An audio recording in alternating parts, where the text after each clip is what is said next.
The name is unforgettable in Minnesota. Bert Blyleven, the Twins Hall of Fame pitcher. But tonight, Bert's son Todd Blyleven can't forget the terror that he saw in Las Vegas. All of a sudden you start hearing kind of like pop, pop, pop noise, 3 consecutive, and then additional pop, pop, pop. The stage went black. Screams. Todd and his wife Kathy hit the ground. Seconds later, they got up and sprinted toward an exit. They could see people who had been shot, but they were safe. And then I stopped and told my brother-in-law he needs to take care of my wife. And I told my wife I'll be fine. And I said I gotta be back in. Todd ran back in toward the gunshots. We were running in trying to just take whoever got shot out. We were putting injured in a wheelbarrow because there were no paramedics. There weren't any gurneys. For 15 minutes, the gunshots kept coming, and so did Todd, back and forth at least 10 times, helping about 30 to 40 people get out safely. Except not everyone. There was a young female on the ground bleeding from the upper torso. We lifted her up and we carried her out, but she was just lifeless. And I don't think she made it. You know, you have 2 kids. Why would you go back in? If there's something that I could have done and walked away, I couldn't live with myself. Now, I asked Todd how he felt helping that many people, and he said, you know, the real heroes are the Las Vegas PD and the registered nurses who all came back to help. Todd was just getting back to his home in Dallas tonight, no sleep for him, and he was headed to see his son's baseball game, you guys. I bet he'll appreciate it just a little bit more tonight. Was he in the airport at the time? Was that what he was doing on the tram and walking? Yeah, he was just got back to the Dallas airport, was taking the shuttle to his car, and then was heading home. Glad he's safe tonight. Yeah. Thank you, Corey. One North Texas man helped pull some of the wounded to safety. He and others have been arriving home from Las Vegas all day. Our Kevin Coakley is live at DFW Airport with their stories. Kevin? Brian, there were a lot of people from North Texas at that concert, and one man in particular, after he got to safety, felt compelled to run back and help others. Todd Blyleven and his wife Kathy are still shaken. We're just seeing people just getting shot. The Frisco couple was near center stage when the shooting started. The pops just kept repeating, and people were falling and going down. They and 6 friends ran for cover, diving behind some police cars. And we could hear the bullets whizzing and ricocheting off the metal buildings. But then Todd and others ran back to help the injured, pulling more than 24 people to safety. These poor people were just getting shot. And the first lady I saw was an elderly woman. She got shot in the leg. So we went and grabbed her, and we just one after another and just started taking people out.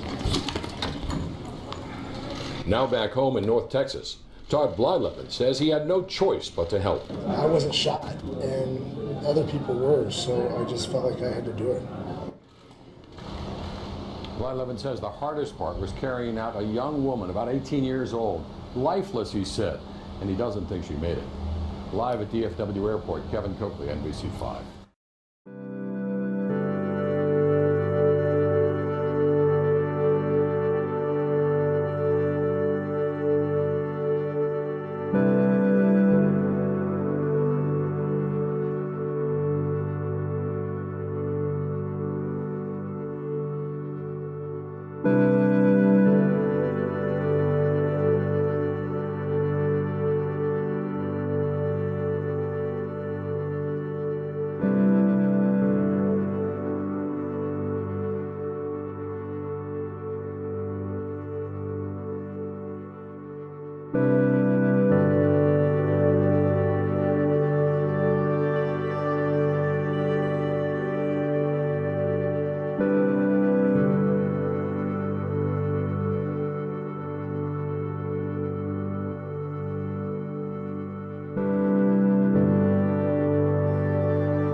Todd Blyleven ran Las Vegas shooting survivors to safety.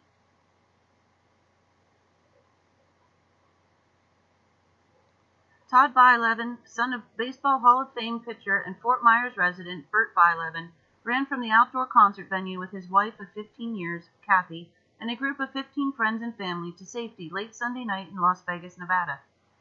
Todd, 45, then ran back to danger. He helped fellow concertgoers survive what became the deadliest mass shooting in modern United States history. When the first shots were fired, some, but not all, realized they were coming from the 32nd floor of the Mandalay Bay and raining downwards across Las Vegas Boulevard to the outdoor concert venue, Blyleven said, but he knew pretty fast.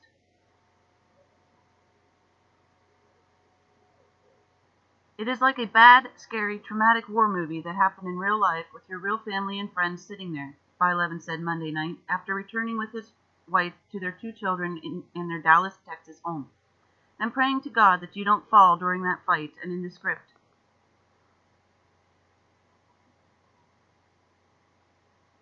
As the chaos ensued, Blyleven knew those among the estimated 22,000 in attendance for the Jason Aldean portion of the outdoor Route 91 Harvest Country Music Festival, those seeking cover by laying on the field, were far from safe. They were like sitting ducks. The 6'5" Blyleven, himself a minor league pitcher for 7 seasons with the Angels, Pirates, and Brewers in 1993 to 1997, ran back, even as shots were still being fired by the lone gunman. Blyleven estimated he helped 30 to 40 people run for true cover, away from the scene. He said he assisted one woman to a life flight helicopter. He was fairly certain she died. He wheeled 2 or 3 survivors away from the scene in a wheelbarrow taken from an adjacent construction site. He and others helped carry or usher more away from the scene and toward the first responders. I just felt like I had to, Blyleven said. I had 2 arms and 2 legs. There were people in need. I felt like I needed to. There's still the idea that maybe there were more gunmen down on the ground by the stage. We didn't know if anybody was in there. The whole idea of going back was to get people out. You hope to God he's not pointing that weapon at you. You do what you can. We can't let these people win. That's the whole bottom line here. It was a tremendous amount of courage displayed by off-duty EMTs and firefighters and police and nurses and ER nurses. Once they saw there were other people going in, we were putting people into wheelbarrows and wheeling people out and into pickup trucks and hauling people away. Todd and Kathy were staying at the nearby Venetian. They were scheduled to fly home at 4 p.m. Monday.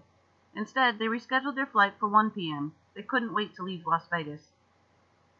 I'm going to need at least a day, Blyleven said, meaning he did not plan an immediate return to work as the Director of Business Development at Order My Gear, a sports apparel and equipment company. I don't normally get this shaken up over anything. To have this feeling is really strange. I don't know. It'll be a day or 2. It was absolutely chaotic, crazy. After that 15-minute stand of shooting, there were still rumors that there were gunmen at Hooters, gunmen at Tropicana, a bomb threat at Luxor. Everybody needed to get off the strip. It was crazy. Burt Blyleven, now a TV broadcaster for the Minnesota Twins after playing 10 of his 22 big league seasons for the team, first learned his son faced trouble at 1:30 a.m. Monday from his Fort Myers home. That's when he received a text message from his daughter in Denver, who was watching the news. Burt Blyleven first text messaged Kathy, his daughter-in-law.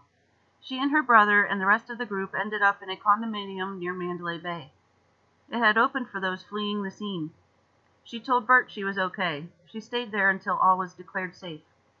Burt then called his son, who answered the phone. Todd said he could not remember if shots were still being fired at that point or not. He just remembered seeing pure chaos around him. He told his dad that he was safe and would call him later. Their conversation lasted seconds. When I talked to him last night, I turned the TV on, Burt Blyleven said. They were saying 2 were deceased and 50 were injured. Now it's up to 59 dead and over 500 who were injured. So pretty dramatic and very horrible what happened. The father said he was proud of his son. It just shows the kindness that people have, Burt Blyleven said. We saw it in New York during 9/11. It's the same thing here. There are people who run away, and there are the Marines who run in. Hopefully I'll never have to be put in that situation. I know Todd didn't want to be put in that situation, but he reacted like the person he is. He's always been G.I. Joe anyway. He wouldn't just walk away. He always used to dress up in my army fatigues and stuff like that. Growing up, we had a hill in the back of the house, and he was always aggressive that way. Todd Blyleven previously worked as a baseball scout with the Anaheim Angels and the Colorado Rockies. As a minor league player, advancing as high as the Double-A level, he compiled a 16-13 record with a 3.01 ERA, starting in 25 games and appearing in 56 others. He struck out 215 in 269 innings, solid numbers. I really enjoyed playing, he said. It came down to I lived my whole life of living the lifestyle of Major League Baseball. When you're seeing your college friends graduate and get into relationships and have some sort of normalcy in your lives, you're going, that would be really nice to have a wife and kids and a normal life. That became more important. It's not that I didn't love baseball, but I really wanted to have a family. One day, I played for the Brewers. I went out and pitched pretty good, but I came back and said I had had enough, mentally. Todd Blyleven repeated that recovering from this emotionally could take some time, for him and Kathy. I'm scared, he said. Yeah, it's just surreal. I'm just really thankful that my wife is safe. From our group of 15, everybody is safe. We had one girl with some lacerations on her left leg. We're not sure if that's from a bullet graves or from the panic leaving, but we're safe. Bert Blyleven repeated his pride in his son. I'm very proud of him, he said. I'm very, very proud of him. He's a good boy. After the Las Vegas shooting, hero Todd Blyleven's personal struggle began. When I first said, I'm going back in, my brother-in-law said, no, you're not. I said, yes, I am. And Kathy said, what do you mean you're going back in? And I said, baby, I have to go back in. I can't just let these people die. And she knew I had to go. This is not about baseball. It just happens to involve a baseball family. On October 1st, 2017, Todd Blyleven was at the final concert of the Route 91 Harvest, a 3-day country music festival held each year in Las Vegas, Nevada. He had traveled from his home near Dallas, Texas, with his wife, Kathy, along with 6 friends from Texas. They met up with Kathy's brother and his wife, along with several other friends from Southern California, where the Blylevens had lived until a couple of months earlier. It was Todd and Kathy's 4th straight year attending the festival with most of the same group of friends and family, and it culminated in this concert featuring one of their favorite country singers, Jason Aldean. A few minutes after 10 p.m., Todd heard gunshots coming from high up in the Mandalay Bay Hotel adjacent to the outdoor concert venue. The first round of shots caused more confusion than anything else. When the shots started a second time, people began to take cover. During the third volley of bullets, the Blyleven group rushed to the exit to what they hoped was safety. After I got my wife and our group out, he says, we were running down the east side of the venue on Giles Street toward Tropicana, and I saw a guy carrying a girl who had been shot. So I ran over and helped lay her down, and her body was lifeless. At that moment, that feeling of her arm, of her hair brushing against my forearm, and the lifelessness of her body, something grabbed me and said, you need to do something. You need to go back. And I looked at my brother-in-law and said, Joe, you need to take Kathy and Heather and keep running north. I'm going back in. Todd Blyleven never served in the military. He has never been a police officer or a firefighter or a paramedic, but he is an athlete, from a family of athletes. Todd's father, Bert Blyleven, spent 22 years in the big leagues with the Minnesota Twins, Texas Rangers, Pittsburgh Pirates, Cleveland Indians, and California Angels, and was elected to the Hall of Fame in 2011. Todd spent 5 seasons as a pitcher in the minor leagues, then spent several years as a scout for the Angels and the Colorado Rockies. As a scout in Northern California for the Angels, Blyleven scouted a high school player named Troy Tulowitzki, then helped the Rockies to draft Tulowitzki in the first round of the 2005 draft out of Cal State Long Beach. At 6'5" and 230 pounds, Todd Blyleven, the pitcher, was fearless. These days, he says, I'm still athletic, even though I'm 45 and completely out of shape, and that fearlessness still remains. So when he felt the need to run back into the line of fire to help the helpless, he subconsciously fell back on his athletic training. I look back on those long runs, Hell Week, and things like that, things where you learn to persevere and battle through pain. I've got a hip that bothers me on my left side, but you just don't stop. All that training allowed me to keep my body moving. It's not just Todd's athleticism that he drew on. I know that I had God's help, he says. I know that angels were protecting me. I was scared to death, but at the same time, I had no fear of taking that next step because I knew that if I went down proud. I went down fighting for someone else. I had a dream a few days later, Blyleven says, where I saw an angel sweeping through the venue floor, shielding me from bullets. I woke up and I had that same feeling that it was real. Kathy recently had her first dream about that night. Kathy's dream was hearing the sound of the gunfire and of us running towards the exit, and it kept repeating every time she closed her eyes. PTSD, post-traumatic stress disorder, affects people at different stages or times in their recovery or healing process. Unfortunately, at 5 a.m. the other night, it affected my wife, which was very hard for me to see. You just wrap your arms around her and tell her she is okay, and she is safe and alive. You just love. The details of what went on that night are still somewhat of a blur for Todd. He and others carried some victims over their shoulders, but they also used wheelbarrows to get the wounded out of harm's way. When he talked to a reporter just hours after the shooting, Blyleven estimated that he had helped about 30 people out of the concert venue to safety. Over time, between the help of his therapists and people who have reached out to him on social media, he came to realize that that number is larger than he thought. I remember carrying people over my shoulder, he says, but I don't remember the timing of it. I don't remember all the steps that I took. The pieces are all disjointed, and the night jumps from start to end to middle. That's PTSD. But through therapy, I've been able to remember just how far into the venue I went, how many people I saw on the ground. It's just really hard to process all of that emotion, everything that is missing in the storyline. He physically helped about 40 people to safety. There was also a group of about 100 people who had taken cover behind some chairs, and he helped encourage and guide them to make a successful run for the exit. Between Todd's heroism and his famous family, word of his bravery got out pretty quickly. Over the ensuing days and weeks, he received messages from several people on Facebook. They just said, "You helped me," or "You carried me out, and I wanted to say thank you." Some of the messages sparked memories for him. There are others who have told him he helped them who he just can't remember. Not everyone was so fortunate. 3 women who Todd carried or helped out of the venue died in his arms. He found out later that another woman passed away on the way to the hospital that night. Those 4 people stick in Todd's mind, but so do some others. He recently got a tattoo on his shoulder and tricep in memory of that night. In the middle of the tattoo is the Route 91 logo surrounded by 5 stars. 1 star is to honor his wife. Another is to honor the 58 people who lost their lives that night. The other 3 represent people who worked by his side that night. The first was an off-duty emergency room trauma nurse. When Todd speaks of her, you can hear the admiration in his voice.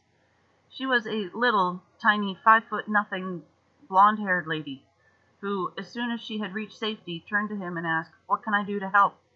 He found out she was a nurse, and she ended up setting up a makeshift triage center to assess needs and get everyone the best medical care possible in an impossible situation. Blyleven and several others have tried to find out who that nurse was, but so far their efforts have been in vain. The next star represents another nurse, who bravely ran back into danger by Todd's side to help give aid to a girl who had been shot. He says that her example was an inspiration to him to always help others when in need, regardless of the situation. The 5th star represents an off-duty paramedic with whom he spent much of the night. As I was running back in, I was running against the wave of people coming out. But each time I went in, the times I remember anyway, apparently I went in about a dozen times. There was someone else with me. One time, after the shooting was over, there was a guy standing next to me, and he said, "Let's go." I said, "Who are you?" And he said, "I've been with you." I didn't even realize it. He was a Las Vegas EMT. He would assess, I would lift, and we would go. About that man, Todd said on his Facebook page, "You never stopped. You will forever be honored by me." I saw some of the bravest people I'll ever see in my life that night.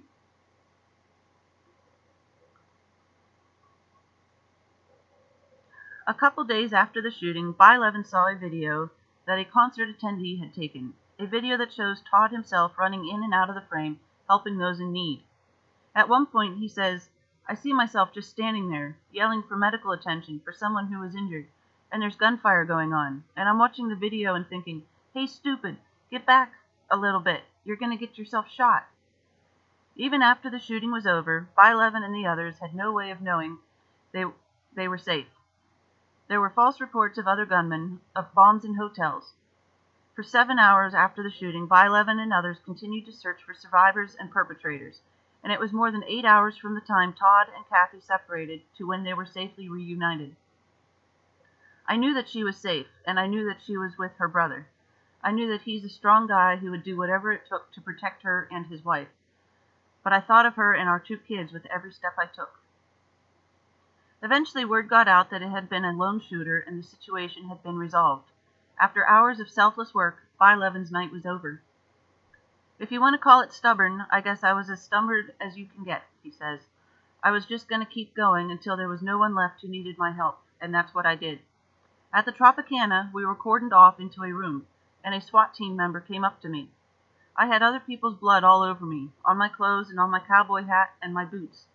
And he just touched my shoulder and said, 'I've got you now. You don't have to do any more.'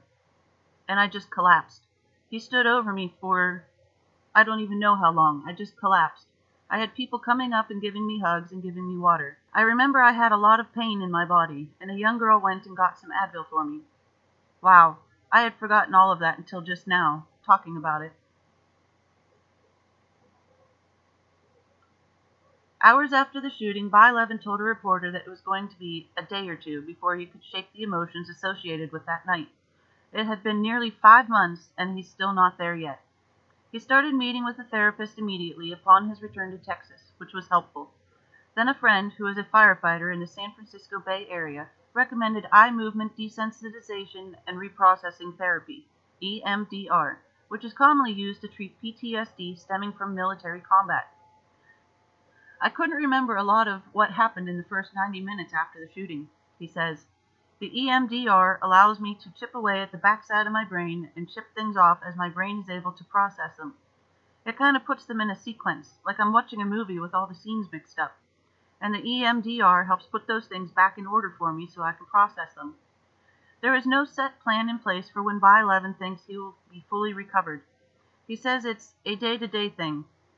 He is drawing on his relationship with his wife and his rekindled relationship with God. I find that the one place where I can release and cry and take my armor off is church. I'm not normally a crier," he says.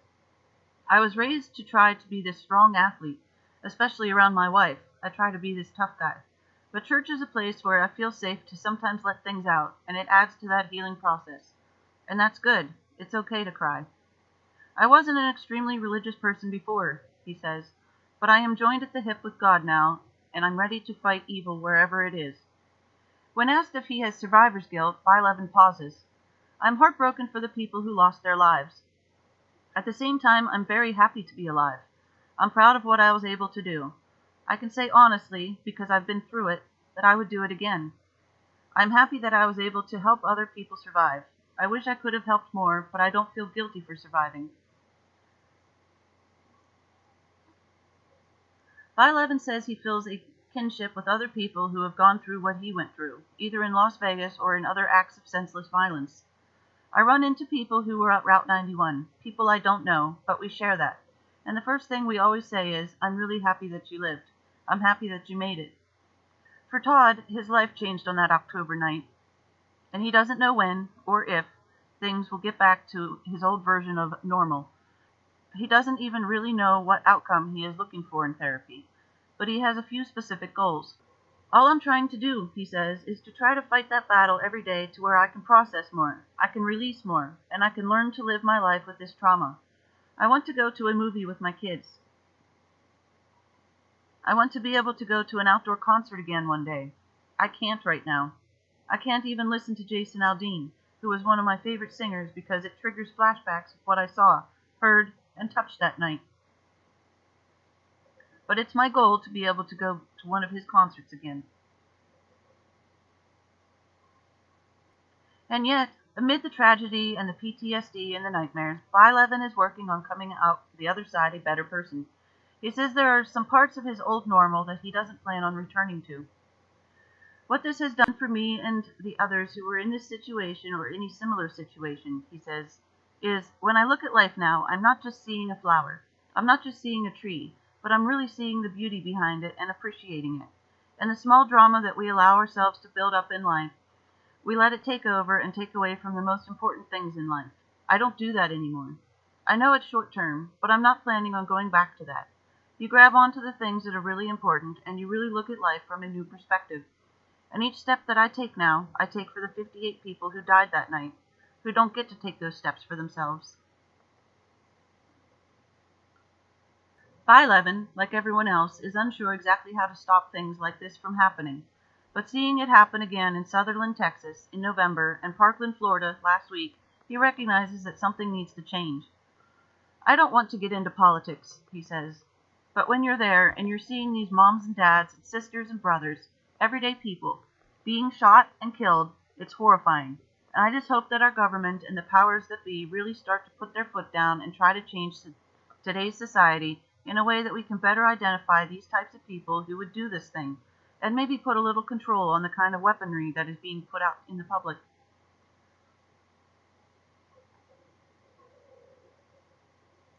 Blyleven was honored at a baseball banquet in Southern California recently.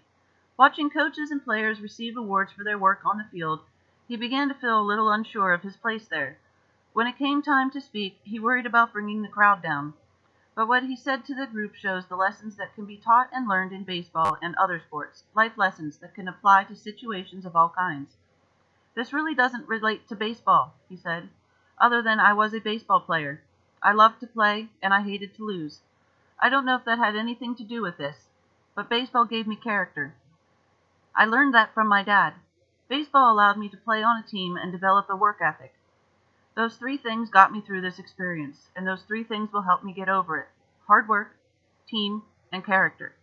If you have good character, you have good team around you, and you work hard, you can do anything.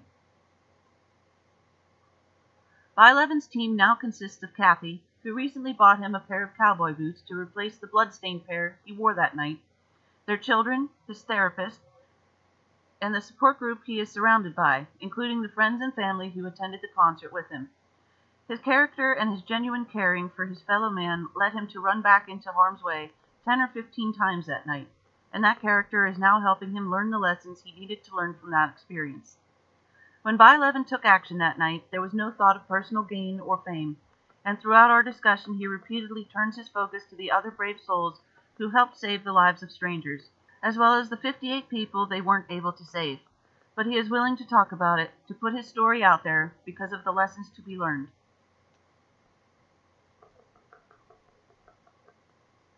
Not every act of service is this dramatic, he says, but we never know how we can affect someone else's life. My story is about moving forward in a positive direction, and my hope is that more people will hear it and open their arms a little more to people in need of help. I still can't believe that I did any of this, or that the event even happened. I will never forget those that fell that night, the injured who fought to stay alive, and those brave people who put their lives at risk to help complete strangers or loved one in a time of great need. That night changed my life forever, but forever I will lead a life of doing good and a life filled with love. It's really the way life is supposed to be lived. I think people just forget that sometimes. We often refer to athletes as heroes. It's nice to have one who actually is. Oh my God. There's fucking gunfire! Oh my God.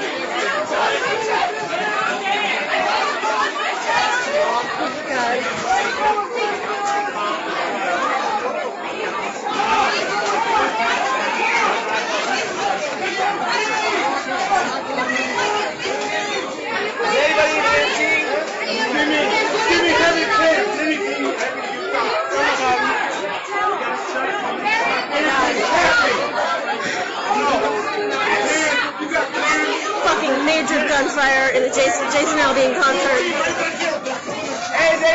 Oh my God. Oh my God. fucking God.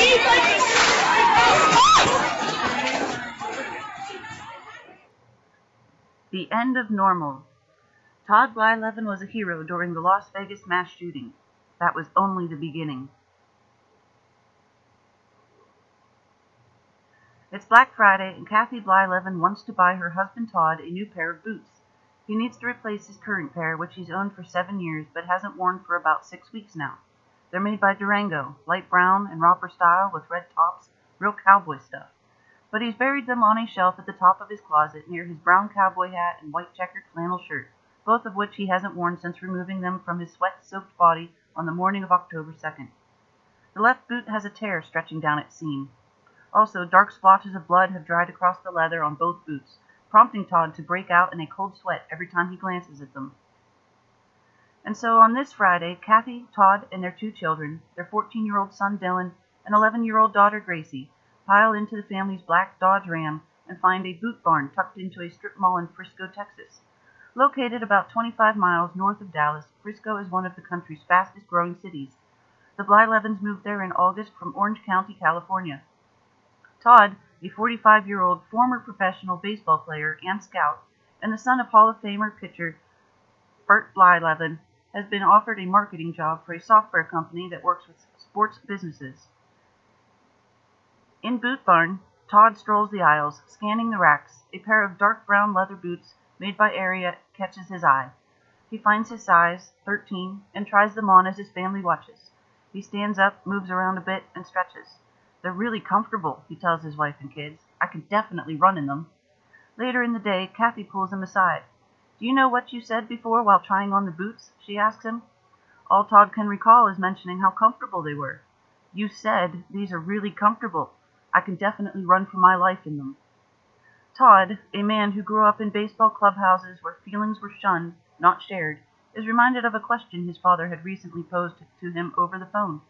When, Bert asked, do you think you'll be back to your normal self? It's February 13th, 2000, the night before Valentine's Day, and Todd and Kathy are out on their first date. They're in Anaheim, dancing at a country bar to George Strait's I Cross My Heart, a song they'll dance to again at their wedding 17 months later. They only met a few weeks ago. Todd is recently divorced, and one of his friends is dating one of Kathy's friends. Kathy spotted Todd one night at a party, took note of his blue eyes and red freckles and broad shoulders. A piece of American pie, she'll refer to him later, after they fall in love. People, she noticed, just seemed to gravitate towards him. Why can't I meet someone like him? She asked her friend. Their second date is 2 weeks later, at Disneyland. Soon after, they're a couple, spending evenings dancing at country bars with friends, with Todd's rhythmic steps leading the way. One night, while sitting in the back of a friend's truck on the way to a bar, someone asked Todd a question about baseball. Why does everyone always ask you about baseball? Kathy asked. Todd laughs. My dad was a baseball player, he says. Oh, like the kind on TV? Todd laughs again. Yeah, he says. He tells Kathy that he was a baseball player, too. Like, on the weekends? I'd love to come watch you play. Todd gives Kathy the cliff notes of his career. He spent 5 seasons pitching in the minor leagues and another 8 as a Major League Baseball scout. His connection to the sport is deeper than that, though. As a kid, he'd hang out in the clubhouse of whatever team Bert was playing for. He'd shine shoes and serve as a bat boy. He'd shag fly balls alongside all-stars like Kirby Puckett and talk pitching with Frank Viola, who later on taught Todd how to throw a changeup. Once, Todd broke his left arm while swinging a bat in the clubhouse, alongside Pete Rose's son, but Bert was pitching that day, so he didn't inform his dad until after the game. As the years went by, Todd became a talented pitcher himself. He starred at California's Villa Park High and was offered a number of baseball scholarships. He eventually signed with the California Angels and spent 7 years pitching in the minor leagues. He worked real hard and had a good curveball, recalls Lee Strange, who was one of Bert's pitching coaches and also one of Todd's in the minor league, just not as good as his dad's. When he first met Kathy, Todd was working as a manager at Boot Barn. To her, he's always been more than just a baseball hound, even when others never viewed him as much more than a jock. There were multiple nights where she received a call from him saying he'd be late for their date. There's a 10-car pileup on the freeway, and I'm going to see if anyone needs help, he told her one time. There was a lady with a baby standing out in the rain waiting for a tow truck, he said another night. As Kathy puts it today, matter-of-factly, Todd's always been a very helpful person.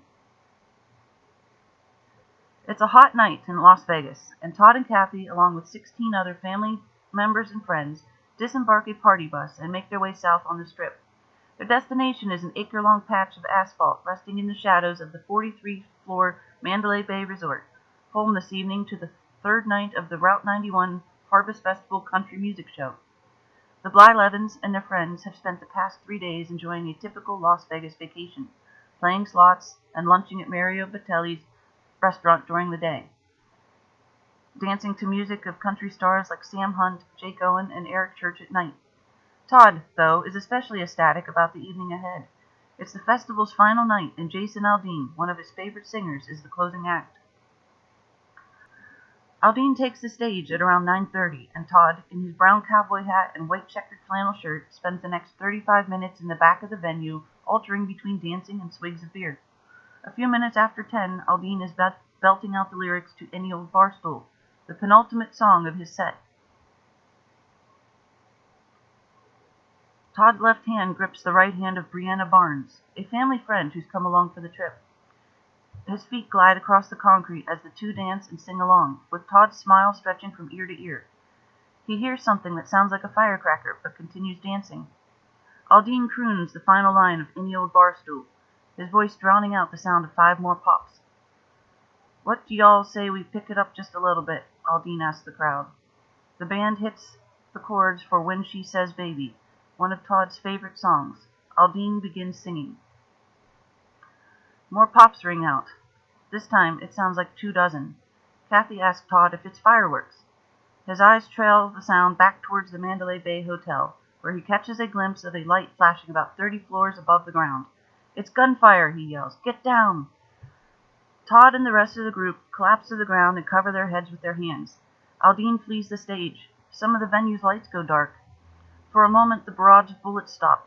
"We need to get out of here," Todd shouts. He spots a line of food trucks at the eastern border of the venue and points a Budweiser cart out to Kathy and his friends. "We can get cover there." They start sprinting, with Todd's 6'5", 230-pound frame serving as fullback. As more gunfire rains down, Todd hears the ting of a bullet striking metal. He hears the thud of a bullet striking flesh, followed by a person gasping for air.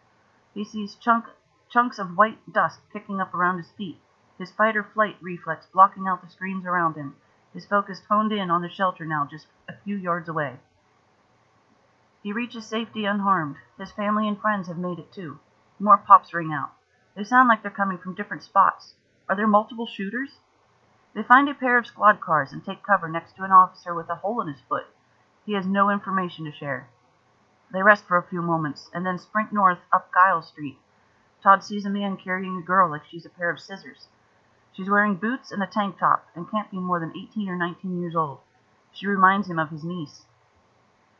Todd helps the man lay the girl's lifeless body down. He sees the shadowy World Series ring he wears on his right hand, the one he earned as a scout for Anaheim Angels in 2002, and feels guilty, as if he were disrespecting the dead. He turns the ring inward. "Take Kathy and everyone else to get them out of here," Todd tells his brother-in-law. He hugs his wife goodbye and darts back towards the festival. Near where he first took shelter, he finds a woman bleeding. He lifts her up with the help of a stranger and leaves her by the 2 squad cars. Back inside, he searches for water, but is forced instead to settle for a different stranger's beer. A small blonde woman who says she's a nurse comes over and asks what she can do to help. Todd leads her to an injured man huddled by the squad cars. He runs back in again and begins searching for wounded bodies. "Who needs help?" he shouts. More pops ring out. The shooting lasts 10 minutes.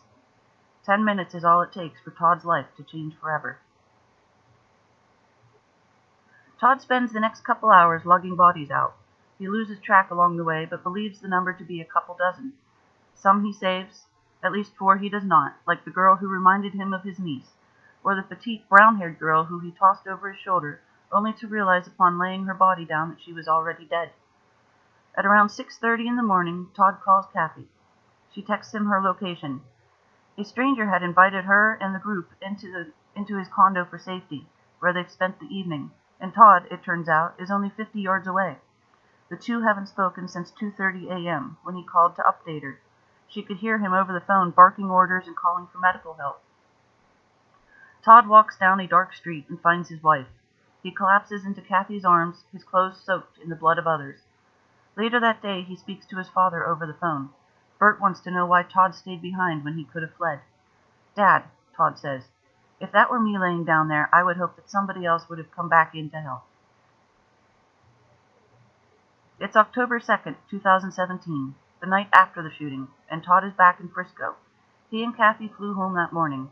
Their son, Dylan, a star pitcher, catcher, and third baseman, has a game, so they drive straight from the airport to one of Frisco's local parks. As he walks towards the bleachers, Todd senses the eyes of the other parents on him and Kathy. Some approach them. News of their past 24 hours has traveled fast. By now, details of the shooting have emerged. 58 people dead, plus the shooter himself, a 64-year-old man named Stephen Paddock. 851 injured. It's the deadliest mass shooting in the history of the United States. No motive has been discovered. Todd approaches the field. There are 3 innings remaining. Dylan's team is hitting, and so he sprints out of the dugout and into his dad's arms. Todd pulls his children in tight. It's a habit his family will notice him develop over the next few months. His hugs growing stronger and kisses lasting longer. Seated in the bleachers, Todd's eyes survey the field. Baseball has always been a sanctuary for him, especially his son's games, but he struggles to concentrate. The contrast between his past 2 nights is weighing on him. He's gone from blood to baseball, from family sobbing to smiling. He's surrounded by life, but all his brain can think about is death. And yet life ticks on, ready or not. A few weeks later, Todd returns to work. One day, while sitting in his downtown Dallas office, he hears the opening sounds of Aldine's Any Old Barstool come up on the office radio. He gets up from his desk and descends down 3 flights of stairs to a quiet space. His body is begging for him to cry, but Todd's the big and strong professional athlete, a man raised in baseball clubhouses and on the mantra of no blood, no foul. The only time he can remember crying in the last 5 years is when Kathy's mother died. It happened alone in his bedroom because, he says, "I thought it was my job to be strong for others." Kathy describes him as having a hard outer shell. He waits long enough for the song to end and returns to his desk. Slowly, those around him return to their usual routines. Dinners are scheduled, nights out at country bars are planned. Todd goes along, but even among friends and his beloved country music, he doesn't feel free. He can no longer sit with his back toward the room. He scans for exits when entering restaurants. If Jason Aldean comes on, he walks outside.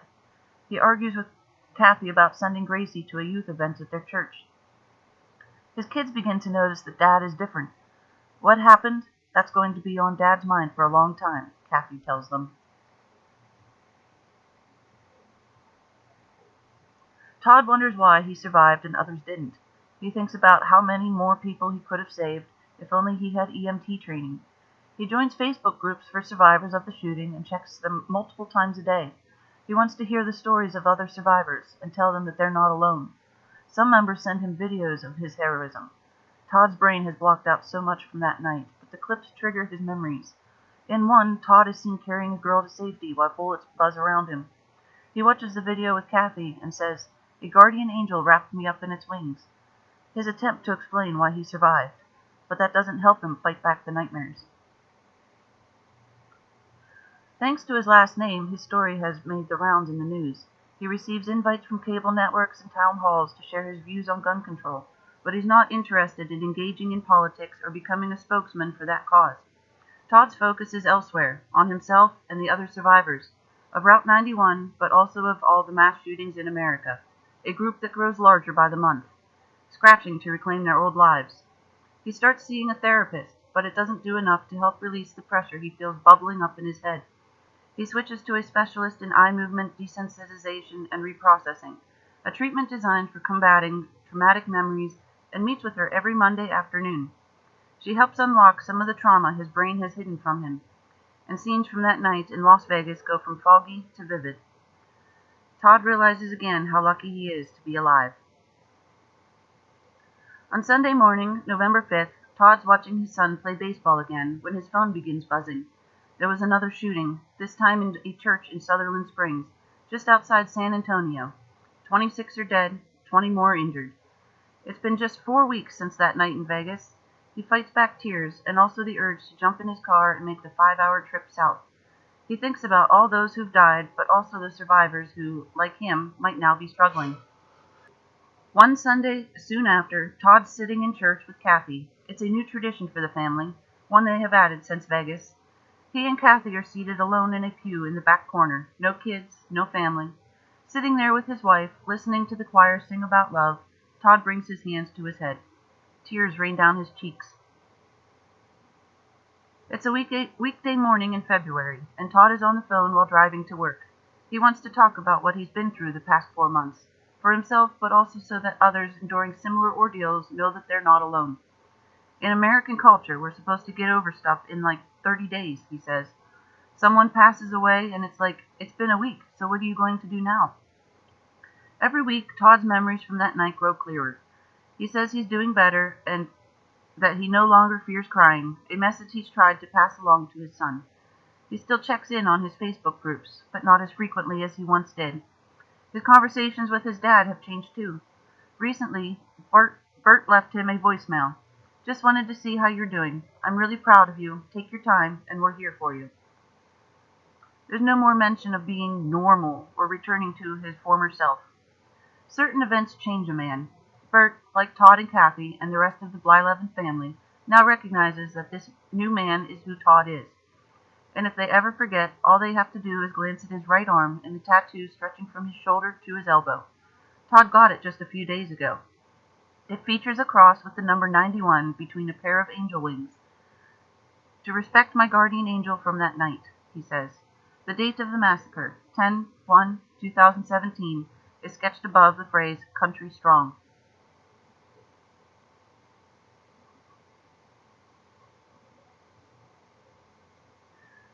Still, he knows more hurdles lay ahead. Jason Aldean is performing in Dallas in July, and some of Todd's and Kathy's friends, including people who were there with them at Route 91, are planning to attend. Kathy was interested, but Todd thought it would be too much. When you're ready to go, we'll go, Kathy tells him. Sometimes, though, he wonders why it's taken him so long to recover when others around him appear ready to move on. Sometimes he feels like he's holding Kathy back. His therapist reminds him that everyone is different, that those survivors didn't see what he saw. It's at moments like those where he reminds himself of all the progress he's made. For example, one day, not long ago, Todd queued up Jason Aldean's Any Old Barstool and When She Says Baby. The last time he heard these songs, they were punctured by gunfire. But on this evening, he put them on repeat and listens for his entire 45-minute drive home. He hasn't listened again since. His body still trembles whenever he hears the sound of Aldean's voice. But, he says, sometimes you just got to put your boots on again and take the next step. I learned of Todd Blyleven's presence at the Route 91 rock concert that was, terrorized by the mass murderer, the no-good, evil SOB, and by reading the Washington Post. And Todd was there with his, how many family members were you there with, Todd? There with my wife, her brother Joe, his wife, and then we were joined by 4 of their friends from the Dallas area, and about 8 or 9 friends from the Southern California area. Oh, so there was a big delegation of you, and you were sitting. You were standing somewhere near the stage. Did I read? Yeah, we were pretty much in the center of the venue. We were center stage, right kind of in the middle. So if you're breaking the concert venue down, you got your front row, you got your middle row, and you got your back row. We were somewhere in the middle. It was interesting on that last night. This is the 3rd or 4th Route 91 experience we've had in the last 3 or 4 years, and it's on that last night is when everybody comes in to see the final performance, and nobody really sits. Everybody stands up, and they all try to converge and get as crammed in and packed dead center into closer to the stage. So we didn't want to be shoulder to shoulder, so we were somewhere in the middle, but right in the middle of the ground. And that's kind of a big family and friends thing you guys have made regular. You go out to Vegas, spend a few days, and listen to some good music.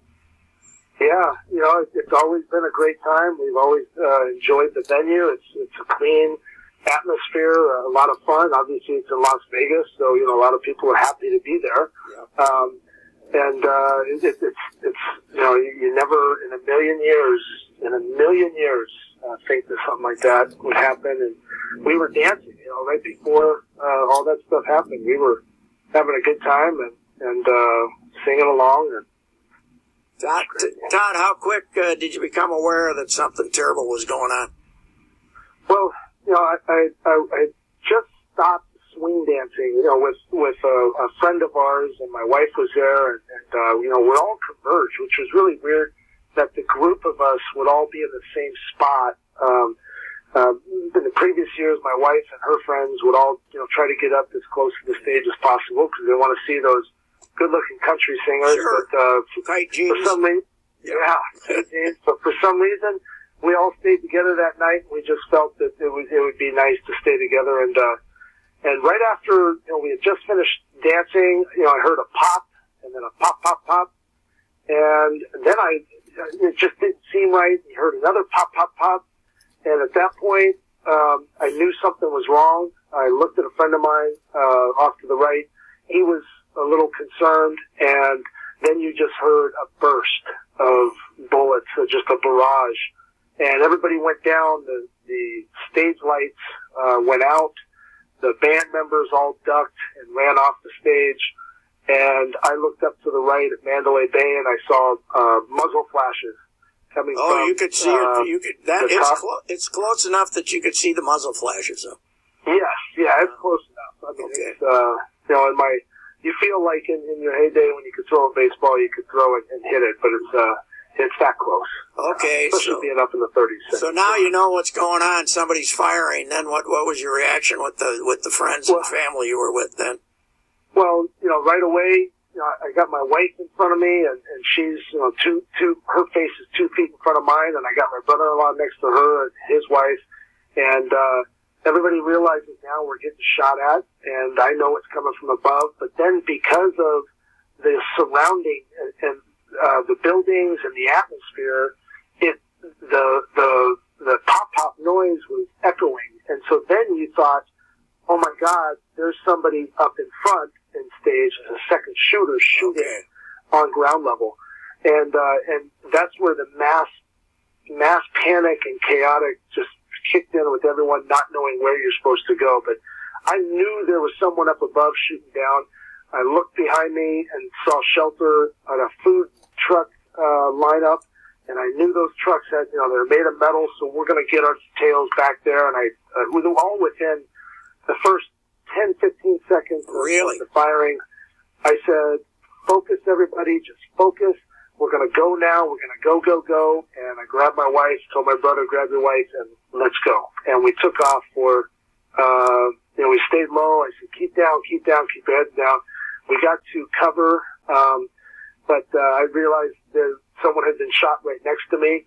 And so then the next moment, you're looking for a secondary exit. And so I saw 2 squad cars pull up and an exit to our right. And I said, that's our next line. And we go get behind those squad cars because those guys got guns too, and so we're going to try to get protected by them. And, my main focus and priority was just getting my wife and my family out of there. And we were able to get out. And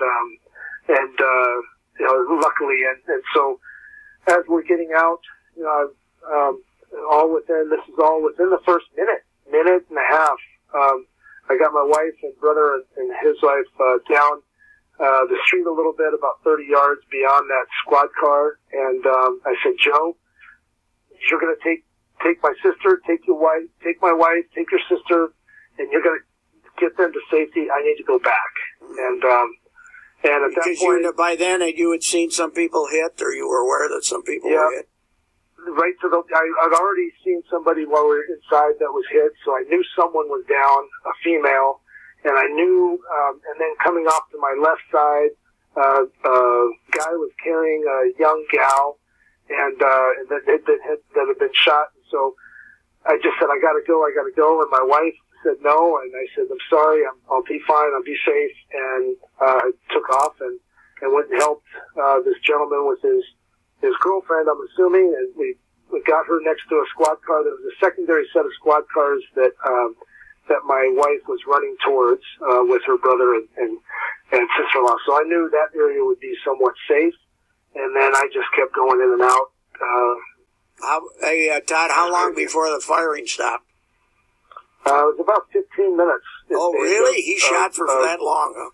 It was not short. I mean, I'm telling you, I went in, and I'm grabbing people, I'm steering hundreds of people, thousands of people to push forward. I just kept saying, move forward, move forward. He's not in front of you. There's squad cars. Oh, I see, because of the echoes, people were still screwed up as to where the shooting might be. Screwed up. They had no idea. People were in the wrong place, hiding in the wrong spot, in direct line of sight of fire. And, people were frozen in panic. Where, one guy, he was in the open, and I said, get over here.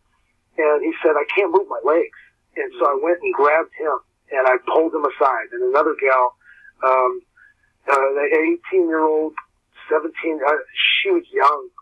She had been shot, and I picked her up, and another guy came over and helped me, and we carried her out, and she was lifeless. Oh, so she probably didn't make it, huh? She probably didn't make it, and that's the way it went, was you're helping people that got shot, shoulder wounds, and they were brave and saying it's just a flesh wound because they knew all the people around them were critical or had already passed. Now, did he have enough high-powered of a weapon that could reach the whole crowd then, or where if you were a certain distance away, were you okay, or could you tell? He was good enough with the weapons that he had to pick off people that were running. Oh, really? In panic. Wow. And the weapon was strong enough to put sizable, damageable holes into people. Wow. And it was extremely scary. And I hate to use this analogy, but where he was at, his vantage point, I mean, nobody had a chance. There was no coverage within that arena of that venue, unless you were on the other side of those food trucks or some sort of metal structure, which were all on the outside perimeter of the kind of viewing area for the concert. Did you amaze yourself a little that I'm not saying you stayed calm, but you apparently kept your head a little bit to say, we got to get the hell out of here, and I got to help people here. Did you amaze yourself a little? I just did what I had to do. I still get shaken up at this point right now, and I'm not an emotional person, guy, but your first priority is get your wife out and survive.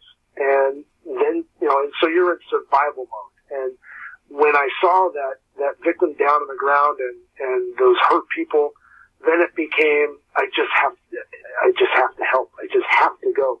And it was just this constant adrenaline rush of trying to get in and out. And I saw bullets flying around me. I saw bullets hit metal. I mean, he was shooting in my direction as I'm running around trying to help. And I don't have any paramedic or medical experience, other than I know that you're supposed to put pressure on a wound, but I couldn't tell you what to do, other than that. But what was amazing is that the people that had come out and come back in that second wave of people understanding, okay, wait, hold on, I can help, I need to turn around. The nurses, the doctors, the medical staff, the off-duty firemen, the Marines. I mean, I met all kinds of people that had some sort of knowledge in medical field, and they were helping. And so you're pushing these people off to safety into an area, and all we were trying to do, the guys around me, the people around me that were all helping, was just trying to get these people that had been shot and injured to the people that have volunteered to come out and help save lives. And I sat back, and 1 minute I was pouring water all over myself because you're just sweating, and I'm exhausted all within that first 15 minutes. And I took a deep breath and I looked down, and you see a couple bodies on the right, and you see a wave of 20, 30 people working on 15 individuals down on the pavement, on the asphalt behind a couple squad cars that we had barricaded off for injured. And, people, they're just fighting for their lives. And it gives you enough energy to be able to put the water down and go back in and try to just help more. Well, Todd, all of us who know you are proud of everything you guys tried to accomplish out there, and this is a sign of evil that is hard to explain. Yeah. But hey, Todd, thanks a lot for your time, and I hope you guys can get over this. Thanks. Well, I hope so too. And my thoughts and prayers go out to all of those that lost someone or friends or injured. And I hope that everybody can heal from this and know that we're strong and we're united. And this isn't going to let anybody down. We're just going to get stronger. Hey, thanks, Todd. And, thank you. All right, Todd Blyleven, Bert's son, and a kid I know from years ago. And he was a 13-year-old, 6'3" kid walking around that clubhouse. And, wow. And that's an amazing story, and I thank him for his time. Back in 2017, on October 1st, in Las Vegas, Nevada, me and my wife and 16 others were at a country concert called Route 91. Jason Aldean was on stage, and one of my favorite artists. We had decided to kind of stay back and not go up front. And the girls, I think it had just been a long couple days, so we had all decided to maybe hang out around 20, 30 yards from the stage. The song Any Old Barstool was being played, and I remember dancing with my niece. We were doing a little bit of swing dancing and just having a good time, and the atmosphere was just full of love and laughter and screams, but good screams. And you look up and you see girls up on top of guys' shoulders, and just everybody was having a great time. Well, at the end of that song, you heard a popping sound. Song kept going, and then Jason Aldean went on to another song, and all of a sudden you heard a machine gun blast. Just rain the air and the night with just this loud cracking, popping noise. Then the second round of automatic gunfire had started. This is where now you could hear people screaming up front of you, people getting hit. You're hearing bullets hit flesh right around you, and people go down. You immediately drop to the ground. You pull everybody down with you, and now you're trying to identify where this shooting is coming from, but it's definitely coming at you. I looked up and I saw some muzzle flash, a high-story room at Mandalay, and so I knew at that point we were getting shot at from across the street and in an elevated position. So I knew we needed to get out of there as quick as possible, and so we instantly jumped up. I told everybody to get up and run. We ran to a beer booth that I knew was metal, and it was about a 30-yard run headed east towards the airport. The third round started. We were about halfway into our run, and I'm seeing people fall next to me. We got to the beer booth, and I was able to get everybody around the side. The third round had ended. I recognized that there were some cop cars right outside the gate about 10 yards from us, and I had told everybody, let's go, we're going to get behind the cars, knowing that there were police there at some point or somebody that had a gun that would be able to protect us. We got out the gates, and this was onto Giles Street on the east side of the venue. As we were running up the street, I had noticed to my left real quick that there was a gentleman carrying a young girl that had been shot in the chest. I ran over real quick and I grabbed her. He was carrying her like a pair of scissors, and I grabbed her right boot and her left arm, and I helped this young man lay this girl down next to one of the cars. and she was lifeless. I ran back over to my wife real quick, and my brother-in-law and his wife that happened to be there. And I told my wife I need to go back in. I looked my brother-in-law in the eyes and I said, Joe, you need to get Kathy and Heather out as quick as possible. You need to keep running north, run away from the gunfire. We didn't know if we were being attacked. We didn't know if it was just a single shooter or what was going on, because all you heard was just mass screaming and chaos. I kissed my wife. I told her I would be okay, and I turned around and I ran back in. The first thing I saw was a woman that had been shot. And so I helped her, I picked her up, and I ran her out to the 2 squad cars that we had gotten out to before on Giles Street. And I laid her down. And at this time there was an officer, I believe, that was shot or injured, and 2 other females. Somebody had sent me a videotape showing that I was on somebody's somewhat last will, as they were videotaping themselves and the shooting itself. And it shows me run in, and there was a woman that had been shot next to this individual that was doing the videotaping. And I ran in and I grabbed, I was screaming for a medic, a nurse, someone to try to help this woman. And I found a nurse somewhere inside the venue while the shooting was going on, and I ran her back out, and she was able to save this woman's life. And then it shows me run back. I was introduced to 2 females that told me a story of me running in, and it had to have been right after this moment of bringing this nurse over, where I ran around the corner and I had picked up their friend and slung her over my shoulder and ran her out. And I put her into a car. I got these 2 girls out along with their friend, and she was able to get to the hospital. But she didn't make it. I ran another one out. I didn't make it. And I had to lay her down on the ground. There were 2 others like that. I remember standing there at one point, and the shooting was going on and ricocheting around me, and there was probably 100 people or so that were positioned, that had positioned themselves behind chairs, and they were in line of fire. And I remember just standing there just praying to God, please God, keep my feet on the ground. Please allow me to get these people out. Please keep me alive. And I got these people out.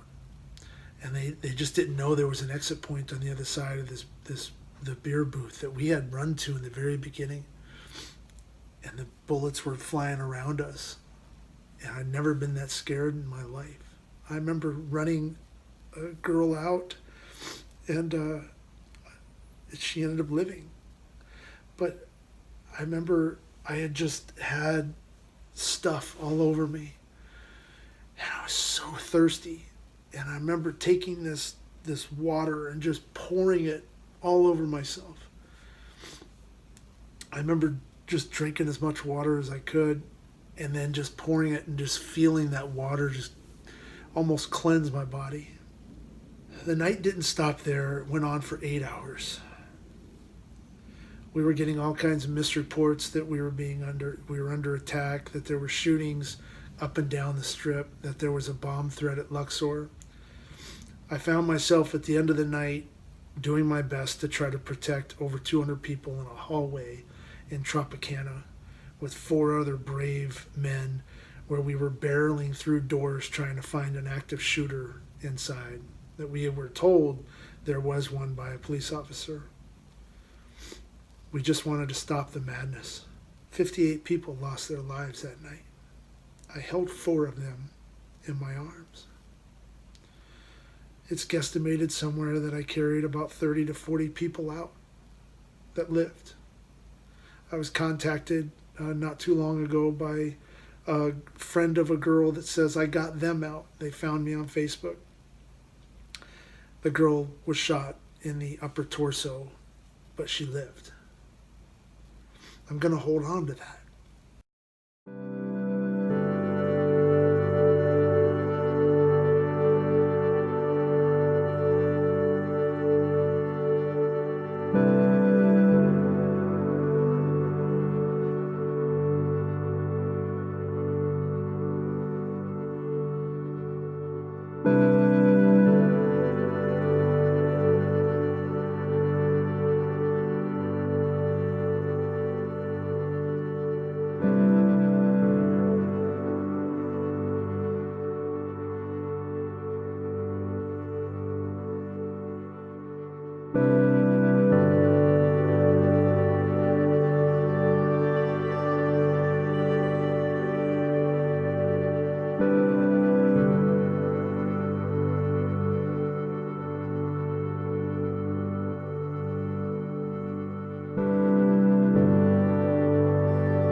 On October 1st, 2017, my wife and I, along with 16 others, which included my brother-in-law and his wife, were at a country concert called Route 91 in Las Vegas. My wife and I and friends had attended that country concert for 3 years prior. At that moment in time, when Jason Aldean was singing, it truly felt like you were invincible.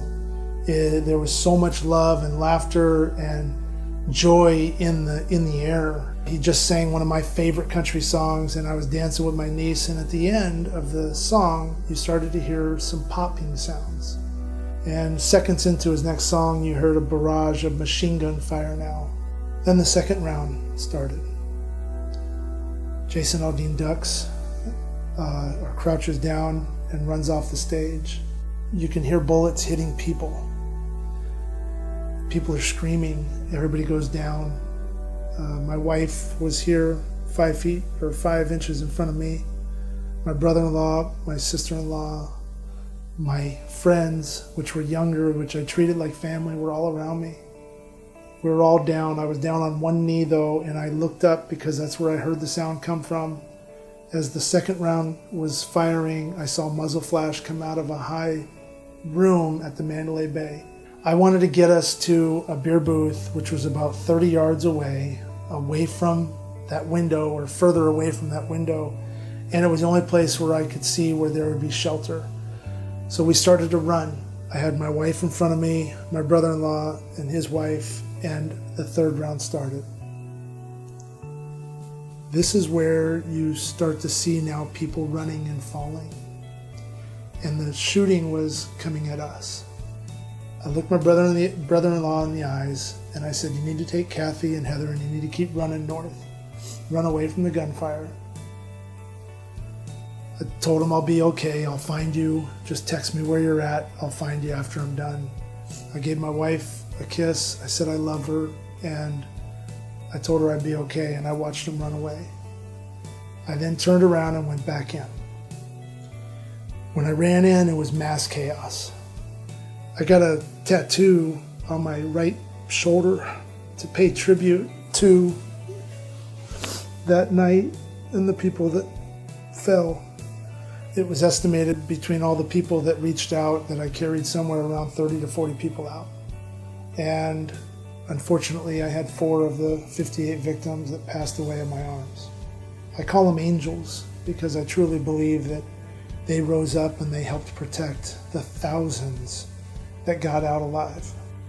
I went into that concert with pieces of drama all over me because that's what we do. We can just live through it. Oh, it'll be fine. We're okay. I need to work. I know what success means to me. Okay, yeah, I can't take my wife to coffee, or I don't have 5 minutes to spend right now because I got to get to the office. All of that used to be me. And now, because of my faith, my belief in God and Jesus and the angels above that I know were with me that night, that touched me because I said, yes, I'll go back in. I've changed. I now live my life with every step that I take with purpose and meaning and love. So I ask you in the stands, what is your definition of success? How do you deal with your failure? Do you have time for your faith?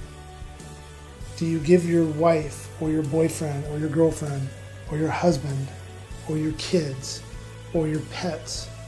Do you give your loved ones your time every day? Because you don't know what's going to come tomorrow. And in today's world where there's so many shootings going on in these schools and all these people are getting hurt, just share more love. Thank you very much. I appreciate your time. I appreciate the award. God bless you all, and good night.